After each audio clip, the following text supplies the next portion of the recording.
Imagine this. You're lying in bed, staring at the ceiling. Life feels heavy. You're waiting for someone to come and save you. Someone to rescue you from the chaos, the pain, the loneliness. But what if I told you no one is coming? No knight in shining armor. No superhero flying down from the sky. No miracle waiting around the corner. I know that sounds harsh, but it's the truth. And here's the good news. You don't need them, because the hero you've been waiting for is you. Think about every story you love.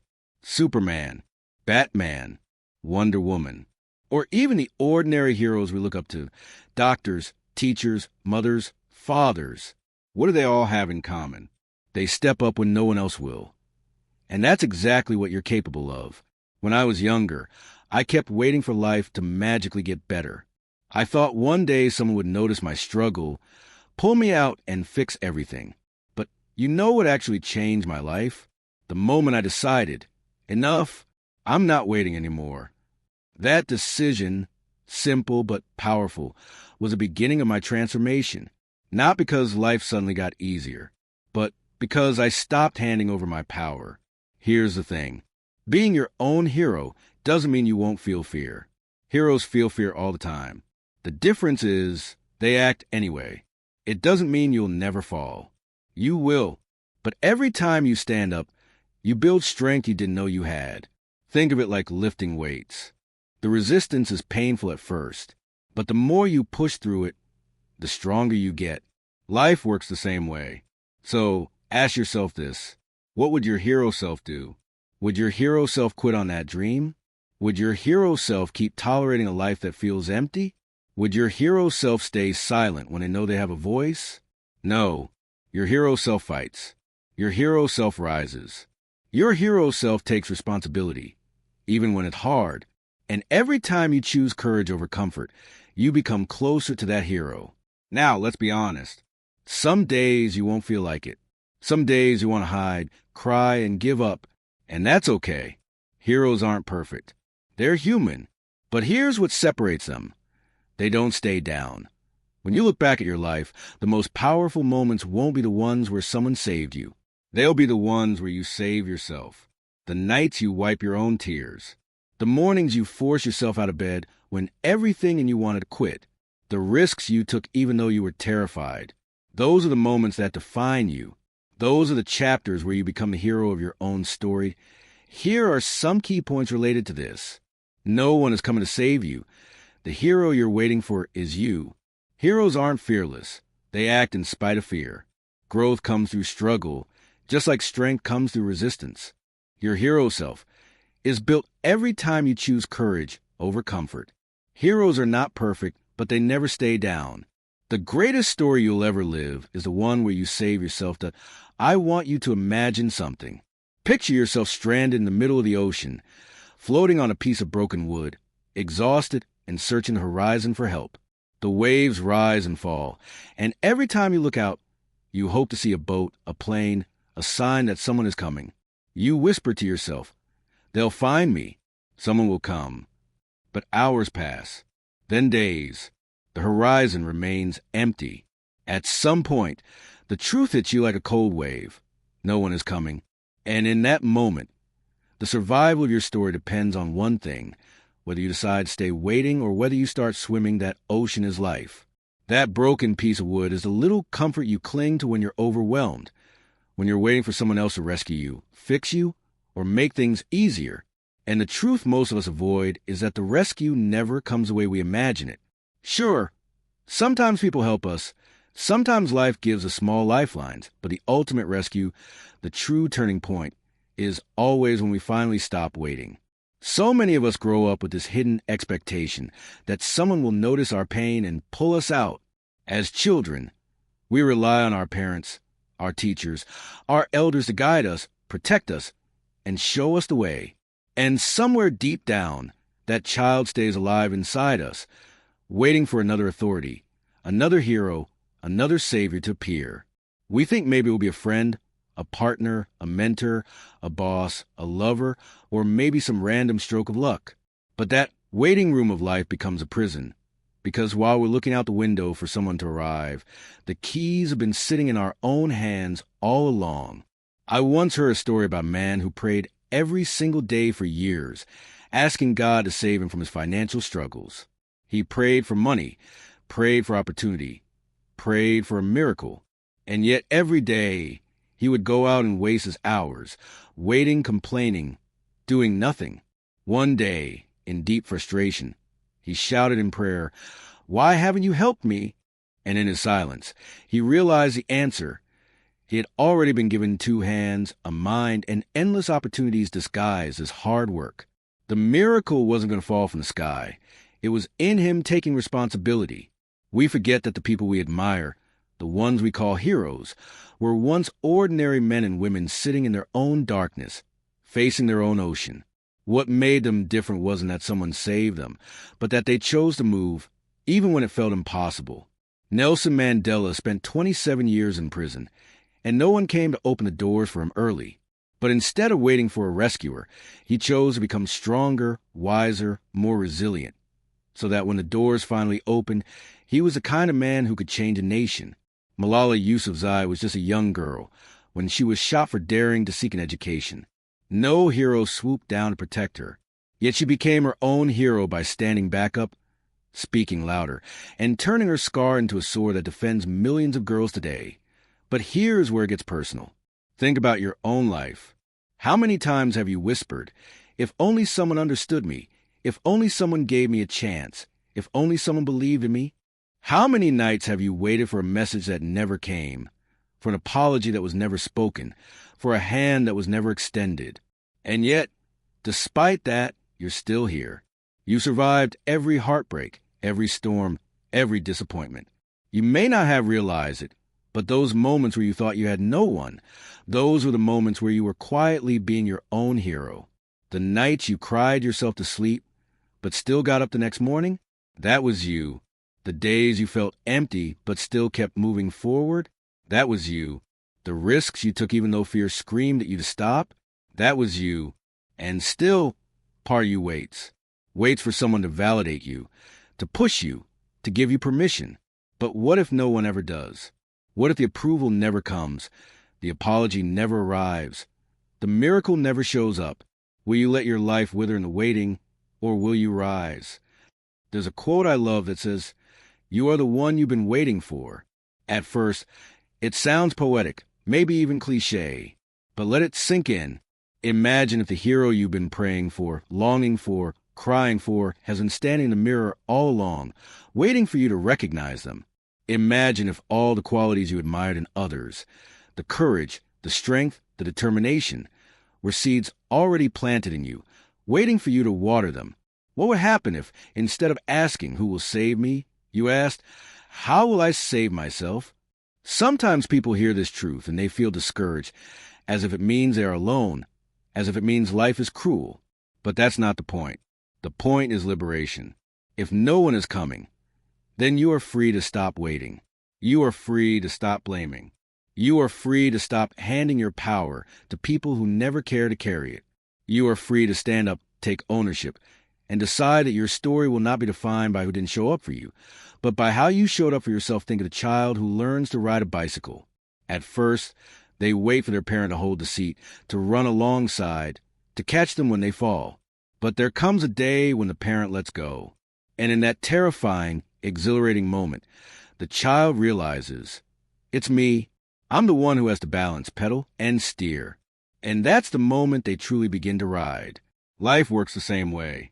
You can have people around you, but at some point, the hands holding you will let go.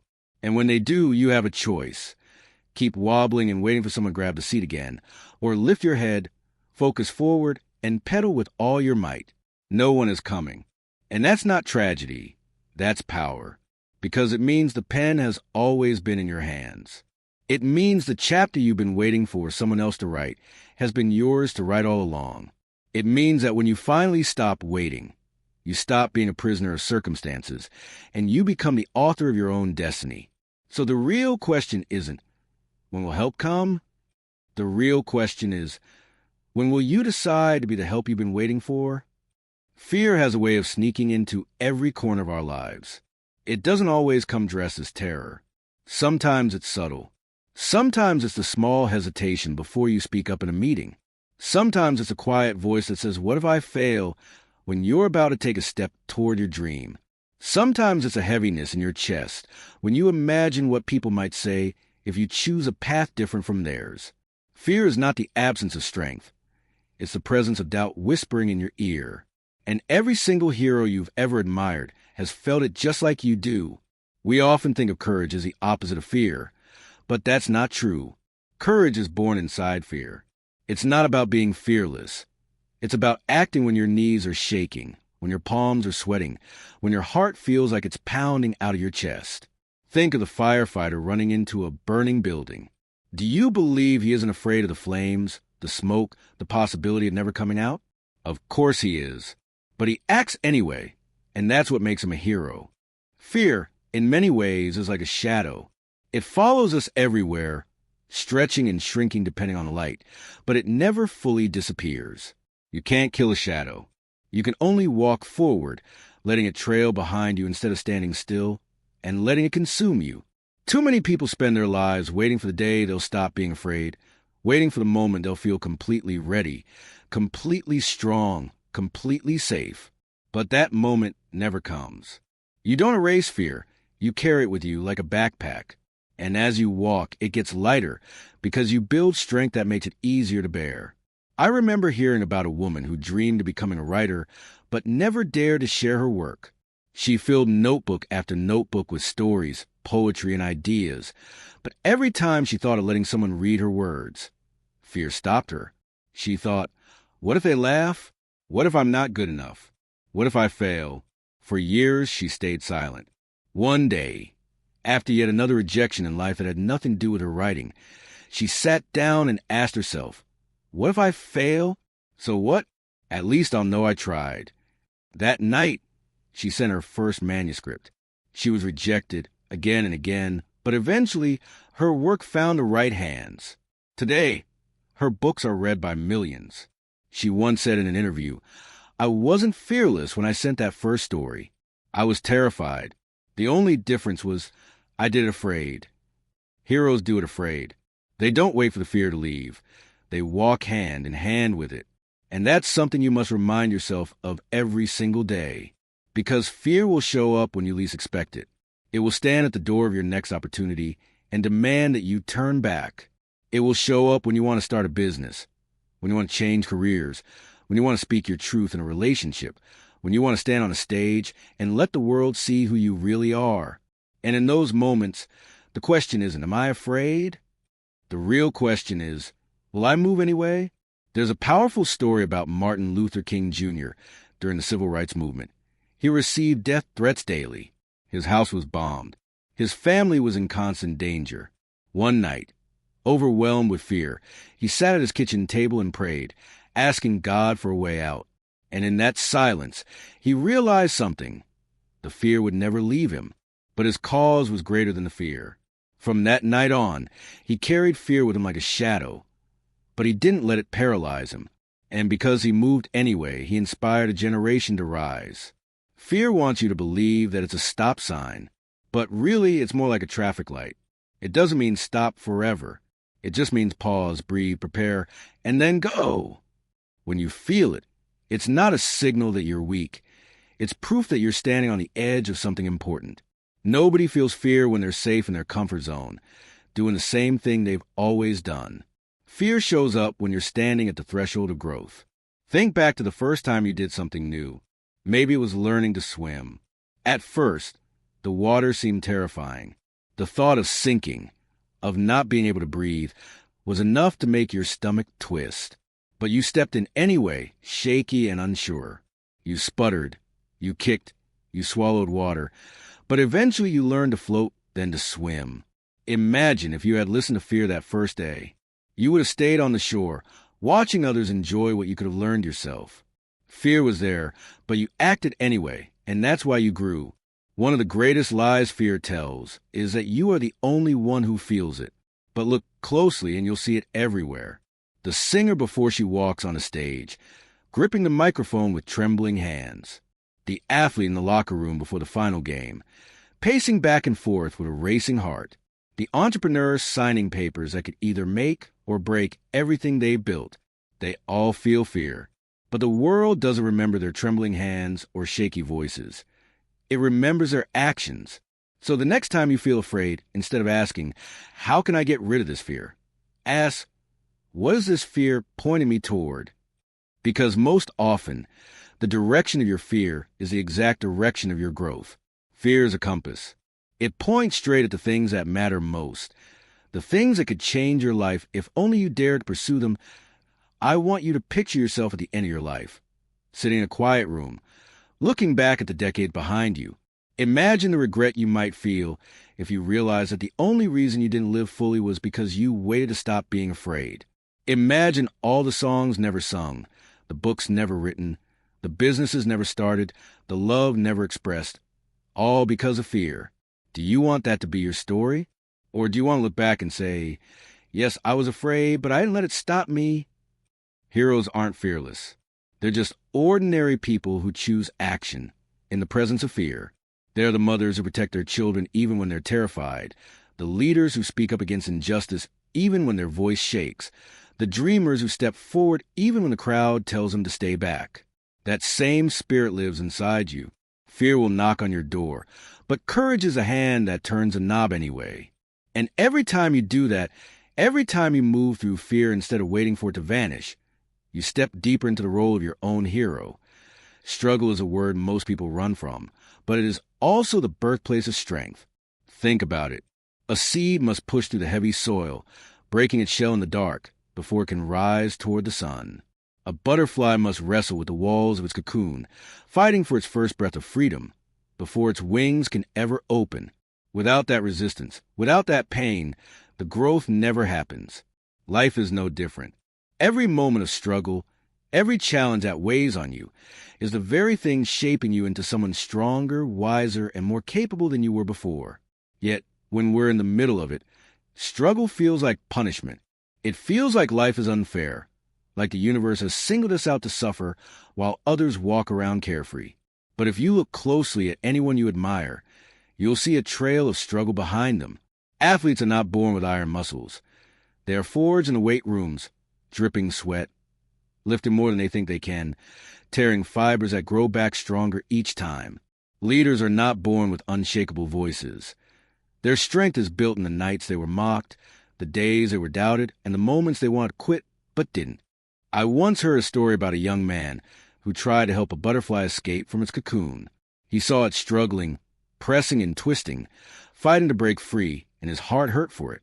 So he gently cut the cocoon open, making it easier for the butterfly to slide out. But instead of soaring, the butterfly fell to the ground. Its wings were weak, its body undeveloped. You see, the struggle through the cocoon was nature's way of pushing blood into its wings, of making them strong enough to fly. Without the struggle, the butterfly was crippled. That is exactly how life works with us. The struggle you face right now may feel cruel, but it is giving you the wings you need for the next chapter of your journey. We live in a world that celebrates comfort, that tells us to avoid pain, to find the easiest way, to chase shortcuts. But the truth is, shortcuts steal transformation. You can skip steps, you can dodge hardship, but you'll also miss the depth of character that only resistance can build. Think about the gym.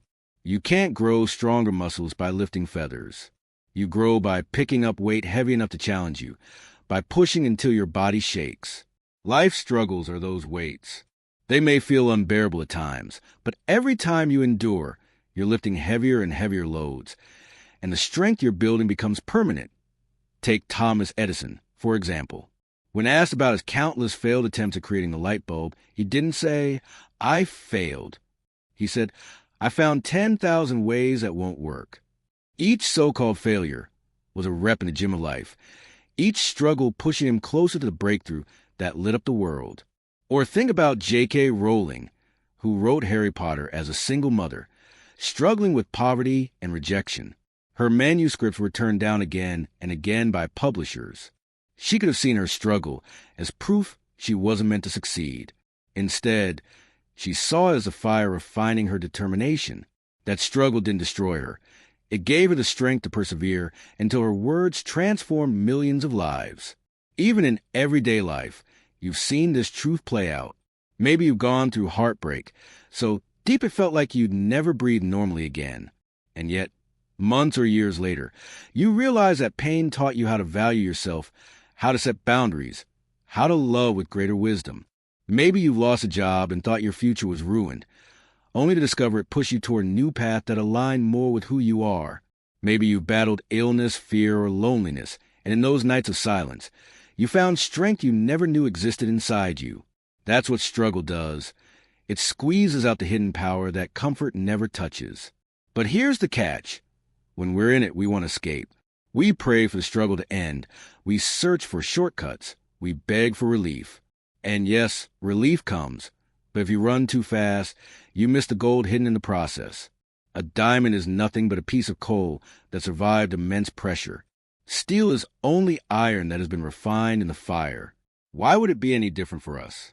Your pressure, your fire, your breaking moments, they are not signs of weakness, but proof that you're being refined into something unbreakable. Imagine for a moment that you're climbing a mountain. The air gets thinner, your legs burn, and every step feels heavier than the last. You want to stop, to go back down to the comfortable valley. But if you push on, if you keep climbing despite the pain, eventually you stand at the peak, staring at a view that only the struggle could earn you. That view is your strength, your wisdom, your resilience. And no one can take it away because you fought for it. There's another layer to this truth. Struggle doesn't just build your strength. It also builds your empathy. People who have walked through the fire can comfort those still burning. People who have carried heavy burdens can recognize when others are silently collapsing under theirs. Your struggle isn't just shaping you. It's shaping the way you will impact others. The scar you carry might be the light someone else needs in their darkest hour. So the next time life pushes you to your knees, remember that every rep in the gym of pain is carving resilience into your soul. Every heartbreak is expanding your capacity to love deeply. Every failure is chiseling away at the weakness that hides your true power. Every dark tunnel is teaching you to trust your own light. Struggle is not punishment. It is preparation. And the day will come when you'll look back and realize the moments you cursed were the very moments that built you. It won't feel good in the moment. Growth rarely does. A seed cracking open in the soil doesn't feel like celebration. It feels like breaking. Muscles tearing under weight don't feel like success. They feel like pain. But the beauty is in what comes after. The tree rising tall, the butterfly taking flight, the body growing stronger. And you, too, are in that process, even if right now all you feel is a breaking. What you're going through now is not where your story ends. It's where your character is being written. It's where your strength is being tested and built. And when you rise from it, because you'll carry with you resilience that no easy road could ever give. And maybe then you'll realize that struggle was never the enemy. It was the very hand sculpting you into your own hero. There's a version of you that already exists inside your imagination, a version you sometimes dream about when no one is watching. It's the version of you who speaks with confidence, who doesn't shrink back, who chases goals instead of running from them. It's the you who finally steps out of the shadows and claims the life you've always wanted. I like to call that part of you your hero self. And the truth is, every single choice you make brings you closer to that version of yourself, or pulls you further away. Think about it. Every day, you face decisions. Some seem small. Do you get out of bed when an alarm rings, or do you hit snooze again? Do you speak up in the meeting, or stay silent? Do you go to the gym, or put it off until tomorrow? But small choices are not small at all. They are bricks, and with every choice, you are building the foundation of who you are becoming. Your hero self isn't built in grand gestures or one big, dramatic moment. It is built in the quiet decisions when no one is clapping, no one is watching, and no one is giving you permission. Courage over comfort. That's the line that defines whether you move toward your hero self or stay stuck where you are. Comfort feels safe, easy, familiar. It whispers, stay here, don't risk it, don't try, don't expose yourself. And many people choose comfort every time because it hurts less in the moment. But what they don't see is that choosing comfort is like slowly building your own cage. At first it feels soft like a blanket, but eventually it hardens into bars. One day you look around and realize you've built a life that's smaller than your soul. Courage, on the other hand, rarely feels good at first. Courage is uncomfortable. It makes your heart race and your hands shake. It asks you to do things you'd rather avoid. But every time you choose it, you step closer to the version of you that can look in a mirror and say, I am proud of who I become. Courage is not about grand acts of heroism. It's about everyday bravery. It's about telling the truth when lying would be easier. It's about taking the risk of rejection because you value honesty more than comfort. It's about trying even when failure feels almost certain. There's a story I once heard about a man who wanted to run a marathon. He was overweight, out of shape, and embarrassed to even step outside in running shoes. For weeks he avoided it, making excuses. But one night he asked himself, what would the version of me who already ran the marathon do? The answer was simple. He would run. So he stepped outside and jogged for 1 minute.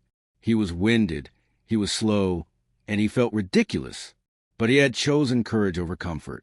And he chose it again the next day, and the next. Months later, he crossed the finish line of a marathon. His hero self wasn't built on that final day. It was built in every shaky, awkward run when no one believed he could do it. Your hero self is created the same way. It's built every time you resist a temptation to shrink back into comfort. Maybe you've always wanted to speak in public, but fear holds you down. The hero version of you doesn't wait for the fear to disappear. They raise their hand. They step on stage. They speak, even if their voice shakes. Maybe you've always wanted to start a business, but the risk terrifies you. The hero version of you doesn't wait for a guarantee. They take one step. They launch something small. They learn through failure, and they grow. The question you should ask yourself every day is this: what would my hero self do right now? Not tomorrow, not when it feels safe, not when you feel ready. Right now. If your hero self wouldn't quit, then neither should you. If your hero self wouldn't stay silent, then speak. If your hero self wouldn't give up on their dream, then fight for it. That's how you collapse the distance between who you are and who you're capable of becoming. One of the biggest traps in life is waiting until you feel ready. We convince ourselves that once we gain enough confidence, once we feel stronger, once we get approval from others, then we'll finally take action. But here's the truth. Readiness doesn't come first. Action does. Confidence is built by doing the thing afraid, failing, trying again, and realizing you survived. Every hero you've ever admired didn't wait until they felt ready. They acted first, and the readiness came after. Think about Rosa Parks, sitting on that bus in Montgomery, Alabama. Fear must have been pounding through her chest when she refused to give up her seat. Comfort would have been to stand, to avoid confrontation, to stay safe. But her hero self chose courage. And because she did, history was changed. Imagine if she had waited until she felt completely fearless. She might have never acted at all. Or think about someone like Elon Musk, who risked everything he had on companies that most people thought would fail. He could have chosen comfort, played it safe, and lived a good life. Instead, he chose courage again and again, and though he failed many times, those risks shaped the person he became. His hero self wasn't built in the success of SpaceX or Tesla. It was built in the failures he endured and the courage to keep going anyway. The thing is, courage doesn't always look glamorous. Sometimes it looks like walking away from a toxic relationship, even when you're scared to be alone. Sometimes it looks like admitting you're struggling and asking for help. Sometimes it looks like saying no to people you love, because you're finally learning to say yes to yourself. Courage comes in quiet forms, but each time you practice it, you're sculpting the muscles of your hero self. And here's the part that often gets overlooked. Every time you choose courage, you inspire others. You may not realize it, but someone is watching you. Someone is learning from you. Someone is drawing strength from your choice to rise. When you choose courage over comfort, you give others permission to do the same. That is the ripple effect of becoming your own hero. You don't just transform yourself. You light the path for others. So when you wake up tomorrow and the small choices come knocking, when fear says, stay in bed, when doubt says, don't try, when comfort says, play it safe, remember that your hero self is on the other side of that choice. And the only way to meet them is to step into courage, again and again, until one day you look back and realize you didn't just imagine your hero self. You became them. There's always a version of you that you see in your mind, the one who doesn't settle, the one who doesn't shrink, the one who stands taller than the doubts and excuses. You catch glimpses of that version in your imagination when you're lying awake at night, when you're listening to music that stirs your soul, or when you see someone else living boldly and a whisper rises inside you saying, "That could be me." That version is not a fantasy. It's your hero self. And every single moment of your life, you're either moving closer to that version of yourself or further away, depending on the choices you make. Most people never understand how much power is hidden in small, ordinary choices. We think it's the big moments, the grand speeches, the life-changing opportunities that define us. But it's the quiet, invisible decisions that shape who we become. Do you get out of bed when it's easier to stay under the covers? Do you take the risk of sharing your truth when silence feels safer? Do you keep showing up when the world tells you it isn't worth it? These are not just daily decisions. They are building blocks of character. Each time you choose courage over comfort, you're chiseling away at the distance between who you are and who you could be. Comfort feels tempting. It tells you to stay where you are, to protect yourself, to avoid pain. Comfort says, don't send that application. Don't risk rejection. Don't make a fool of yourself. Comfort feels like a warm blanket on a cold night, but stay wrapped in it long enough and you realize it's not a blanket at all. It's a cocoon, and if you never push your way out of it, you'll never know you had wings. People build entire lives around comfort, settling into jobs that drain their spirit, relationships that shrink their hearts, routines that numb their potential. And one day they wake up realizing they built a prison, brick by brick, with their own hands. Courage is different.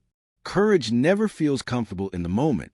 It feels like your chest tightening before you walk onto a stage, your palms sweating before you tell someone how you truly feel, your stomach turning before you take the leap into something new. But courage is the path that leads to freedom. Courage is a decision to expand instead of shrink. Courage is the only way you meet the hero self inside you. I remember hearing about a young woman who had always been afraid to share her singing voice. She sang in her bedroom, quietly, so no one would hear. Fear told her she wasn't good enough, that people would laugh. Comfort told her to keep her voice hidden, safe from criticism. But one night she asked herself, what would the version of me I dream about do? That hero self wouldn't hide. That hero self would sing, no matter the outcome. So she signed up for a small open mic night. Her hands shook, her knees almost buckled, but she sang anyway. The applause that followed wasn't the point. The point was that she had chosen courage. And in that moment, she stepped closer to her hero self. Your hero self is not built in a single moment of triumph. It is built in the accumulation of small, brave choices. Every time you say yes to growth, even when it scares you, you are moving closer to the version of you who no longer waits for life to happen, but creates it. It's like building muscle in the gym. One workout doesn't make you strong. It's the repeated choice to show up, to push through resistance, that transforms you. Your character, your resilience, your power are built the same way. Too many people wait for the day they feel ready. They say, once I have more confidence, once I'm stronger, once I have proof I'll succeed, then I'll take the leap. But readiness is a myth. Confidence doesn't come before the act. It comes after. Every person you admire who seems confident didn't start that way. They acted in spite of trembling voices and shaking hands. They built their confidence by stepping into action before they felt ready. Think about Rosa Parks. Sitting on that bus, she had every reason to give in to comfort. Standing would have been safer. Staying quiet would have protected her. But her hero self would not settle. So she chose courage, even though fear must have filled her body. That one decision rippled through history, proving that ordinary people become extraordinary when they choose bravery over comfort. Or think of someone like Steve Jobs, who was once fired from the very company he created. He could have chosen comfort, faded into obscurity, accepted that his story was over. Instead, he chose courage. He built again, and when he returned to Apple, he revolutionized the way we live. His hero self wasn't formed in moments of applause. It was formed in a silence after rejection, when you had to decide whether to give up or move forward. Courage doesn't always look like revolutionizing history. Sometimes it looks like speaking the truth in a relationship when you're scared it might cost you love. Sometimes it looks like walking away from a job that pays your bills but kills your spirit. Sometimes it looks like raising your hand in a room where no one else dares to. These are the moments that don't make headlines but change lives. Each time you choose them, you are choosing to live as your hero self, and there's something powerful that happens when you begin to live that way. You realize that courage doesn't just affect you, it creates ripples. Someone is watching you, quietly, drawing strength from the fact that you stepped forward when it wasn't easy. Your child sees you chasing your dream despite setbacks, and suddenly they believe they can too. Your friend sees you leave a toxic situation, and it gives them permission to do the same.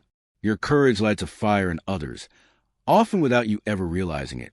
So the question you must carry with you is simple. In this moment, right now, what would my hero self do? Would they stay silent or speak? Would they play it safe or risk the leap? Would they choose comfort or courage? And every time you answer with action, every time you lean into the discomfort instead of away from it, you collapse the gap between who you are and who you are meant to be. It will never be easy. The heart will race. The body will resist. The mind will scream with doubts. But remember, comfort builds cages. Courage builds freedom. Your hero self is waiting, not in the distant future, not in some magical day when everything aligns, but in the next choice you make. And that choice is always yours. Life has a way of testing us in quiet, unseen moments. It isn't just the storms, the losses, or the heartbreaks that shape us. It's how we rise after them. Resilience is not about being unshaken. It's about bending without breaking, falling and finding a way to stand again, even when your legs tremble. Everyone wants strength, but very few want the struggle that builds it. The truth is, resilience isn't given to us. It's forged piece by piece in the furnace of life's challenges. Think about a tree standing in the middle of a field. When the wind blows softly, the tree sways gently, unaffected. But when the storm rages, branches snap, the trunk bends, and the roots are tested. Some trees fall, but others remain standing. Scarred yet stronger, their roots push deeper into ground. That's resilience. It's not the absence of struggle. It's the strength born from enduring it. And we as humans are not much different. Life storms are meant to test the roots of our spirit, to teach us that even in the breaking, there is building. I remember hearing about a man who lost everything overnight. A business he had poured his entire heart into collapsed. One day, he was signing checks and giving orders. The next, he was staring at bills he couldn't pay. For weeks, he shut himself off from the world, convinced he had failed beyond repair. But then something inside him shifted. He realized his failure wasn't final unless he made it so. He began again, this time humbler, wiser, sharper. Years later, he not only rebuilt his life, but also helped others rise from their failures. He once said, "I thought losing everything was the end of me, but it was really the beginning of the me I was meant to become." That's the essence of resilience, discovering that even in your lowest point, you still have a choice to stand. And isn't that what we all face? Times when life knocks the wind out of us. Maybe it's the end of a relationship you thought would last forever. Maybe it's the rejection from a job you desperately needed. Maybe it's waking up every day with the weight of depression pressing on your chest. In those moments, resilience doesn't look like a grand gesture. It looks like getting out of bed when your body screams to stay down. It looks like sending one more application after 100 rejections. It looks like choosing to believe, even faintly, that tomorrow could be different from today. Resilience is not about never falling apart. It's about realizing that breaking doesn't mean you're broken forever. Japanese culture has this beautiful art called kintsugi, where broken pottery is repaired with gold, making the cracks not just visible but valuable. The piece becomes more beautiful for having been broken. That's resilience. Life will crack you open, but those cracks can be filled with wisdom, compassion, and strength, making you even more radiant than before. I think of Malala Yousafzai, a young girl who was shot simply for wanting an education. She could have let fear silence her forever. She could have retreated into the shadows, hidden away, broken by trauma, but resilience lived in her spirit. She chose not only to rise, but to use her voice louder than before, becoming a global symbol of courage. That is what resilience looks like, transforming pain into power, turning wounds into weapons of hope. But resilience isn't always loud and visible. Sometimes it's quiet, uncelebrated, unnoticed, like the single mother who works 2 jobs to keep food on the table, even when exhaustion eats at her, like the student who keeps showing up for class despite battling anxiety every morning, like the man who fights an addiction relapse daily, choosing each day to begin again. Their resilience may not make the news, but it is no less heroic. In fact, it is often in these invisible battles that the deepest strength is forged. What makes resilience so powerful is that it rewires the way we see setbacks. Instead of asking, "Why me?" resilience teaches us to ask, "What now?" It shifts the story from victimhood to victory.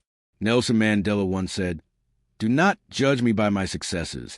Judge me by how many times I fell and got back up again." His words echo the truth we all need to embrace, that the measure of our strength is not how perfectly we live, but how persistently we rise. But let's be honest. Resilience doesn't feel noble when you're in the middle of it. When you've just been rejected, betrayed, or broken, the last thing you feel is strong. You feel weak, small, defeated. And that's okay. Resilience doesn't mean pretending you're okay. It means acknowledging the pain, allowing yourself to grieve, but refusing to let that be the end of your story. It's crying on the bathroom floor at night, then getting up in the morning and putting one foot in front of the other. It's not glamorous. It's gritty, messy, raw, but it's real. Imagine a boxer in the ring. He's been hit hard, knocked down to the canvas. The crowd thinks it's over. The referee starts counting. In that moment, the boxer has a choice. He can stay down, surrender, let the fight end, or he can dig deep, push past the pain, and rise before the count is over. That moment, between staying down and rising up, is where resilience lives. And every single one of us is a fighter in life's ring. We all get knocked down. The question is, will we rise? Resilience isn't about pretending you're invincible. It's about knowing you're not and still choosing to move forward. It's about whispering to yourself, "I can't give up now," even when everything around you screams that you should. It's about realizing that life is less about avoiding falls and more about learning how to rise with grace. When you build resilience, you start to see every challenge differently. Failure stops looking like dead ends and start looking like detours, redirections towards something better. Heartbreak stops looking like the end of love and starts looking like proof that your heart is strong enough to feel deeply and heal fully. Loss stops looking like finality and starts looking like a reminder of the preciousness of time. And maybe that's the most beautiful thing about resilience. It doesn't just change how we handle life. It changes who we become. It softens us where we were once hard, strengthens us where we were once weak, humbles us where we were once proud. It makes us more human, more compassionate, more alive. So when life brings you to your knees, don't curse the ground. See it as the place you'll push against to stand taller than before. When the storm comes, don't waste time wishing it away. Use it to drive your roots deeper. When you feel like the cracks in your soul are too many to count, remember Kintsugi. Those cracks are where the light will shine through.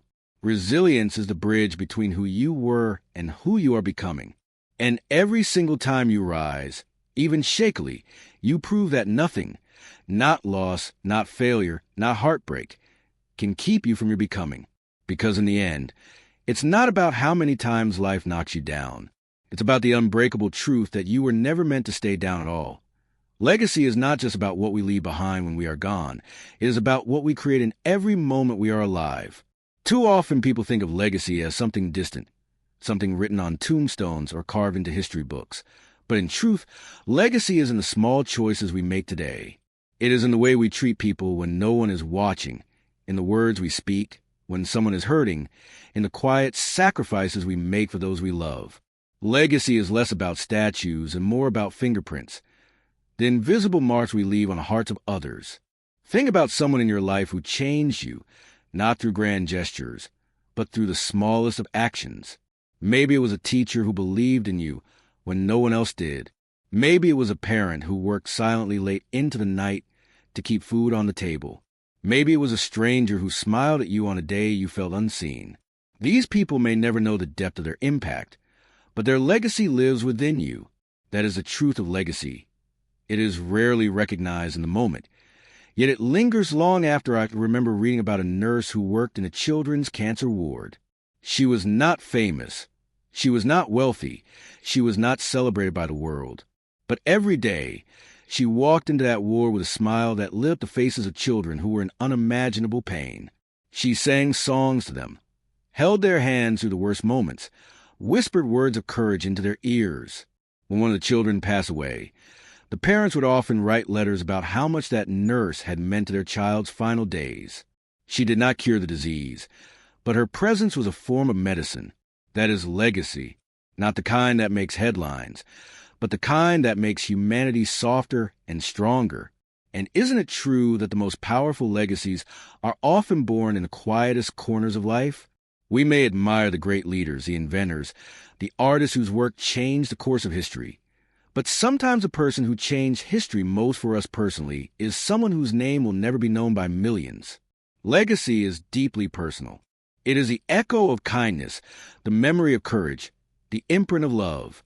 Nelson Mandela once said, "What counts in life is not the mere fact that we have lived. It is the difference we have made to the lives of others that will determine the significance of the life we lead." His words remind us that legacy is measured not in years, but in meaning. You could live 100 years and leave nothing behind, or you could live a short life and leave behind ripples that move through generations. Imagine throwing a pebble into a still pond. At first, the ripple seems small, almost insignificant, but then it spreads wider and wider, touching parts of the water far from where the stone fell. That is how our actions work. A single word of encouragement can ripple into someone's confidence, shaping the choices they make, the lives they touch, the dreams they chase. And in ways you may never see, your ripple keeps moving. I think of Rosa Parks, who one day simply refused to give up her seat on a bus. That single act of quiet defiance was a pebble in the pond. She may not have imagined in that moment the vast ripples her choice would create, but her legacy reshaped a nation, not because she set out to be remembered, but because she set out to be true. Legacy is not about trying to be remembered. It is about daring to matter. But sometimes people shrink away from legacy, thinking, "I am ordinary, I have no influence. What difference can I make?"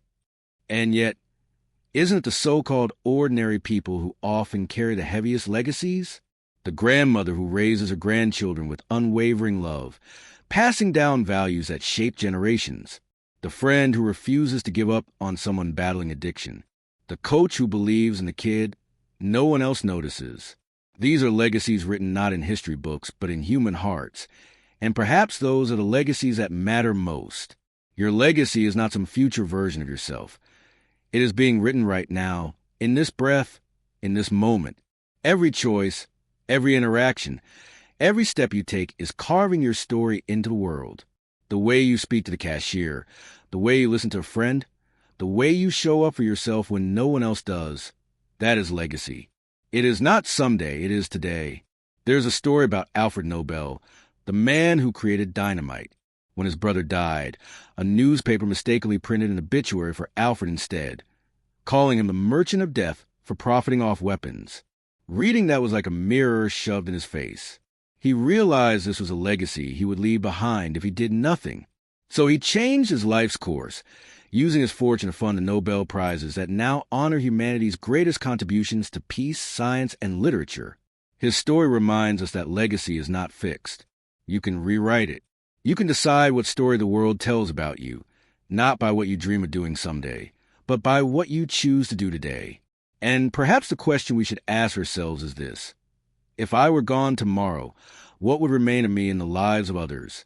Would people remember me for my kindness, my laughter, my courage? Or would they remember me for my anger, my bitterness, my silence? It is not meant to scare you, but to awaken you to the truth that every day is a brushstroke in the painting of your legacy. Legacy doesn't have to mean saving the world. Sometimes it just means saving one person from despair. Sometimes it means making someone feel loved when they believe they are unlovable. Sometimes It means being the kind of person who plants seeds for trees you may never sit under. That is a quiet power of legacy. It reaches beyond your own lifetime. And here's the most beautiful part. You don't need to wait for the perfect moment to begin shaping your legacy. You begin now, right here, with the choices you make after you leave this room, with the words you speak when you pick up the phone, with the decision to forgive, to love, to try again. That is the true art of becoming your own hero, knowing that your story doesn't just end with you. It continues in the lives you touch, in the ripples you create, in the legacy you choose to leave. Because when all is said and done, people won't remember the titles you held, the money you made, or the things you owned. They will remember how you made them feel, how you showed up when it mattered, how you lived when life tested you. And if you choose each day with intention, then your life, ordinary or not, becomes extraordinary. That is the truth of legacy. It is not waiting for you at the end of your life.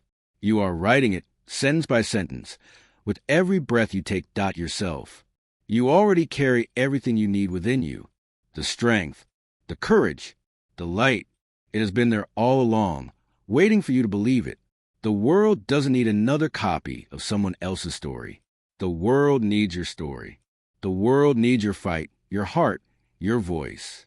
And yes, it needs your scars too, because your scars are proof that you have survived, proof that you are still here, proof that you are stronger than what tried to break you. So rise. Rise when it's hard. Rise when you're afraid.